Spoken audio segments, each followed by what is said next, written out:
Good evening বন্ধুরা। আজকে অনেকটা দেরি হয়ে গেছে, তো সেই হিসাবে আমরা পুরোটা আপনাদেরকে দেখাতে পারছি না।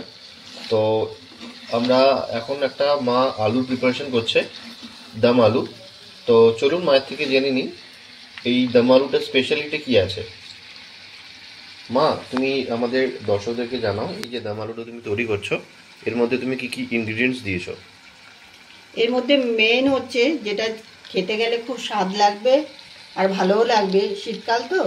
এর মধ্যে একটু আমাদা দিয়ে, হিং দিয়ে যদি এই আলুর দমটা করা যায় খুব ভালো লাগবে। রুটি, লুচি, পরোটা দিয়ে খেতে খুবই ভালো লাগবে।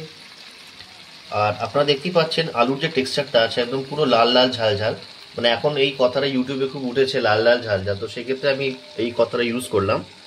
আর আজকে বেশি ভিডিও করতে পারছি না, কারণটা আপনাদেরকে বলেই দিয়েছি, আজকে অনেকটাই রাত হয়ে গেছে অফিস থেকে ফিরতে গিয়ে। তো এসেই দেখি মা অলরেডি ওভেনে বসিয়ে দিয়েছে আলুর দম। তো চলুন বাকি ভিডিওটা আমরা খাবার টেবিলে আপনাদেরকে পরিবেশন করছি।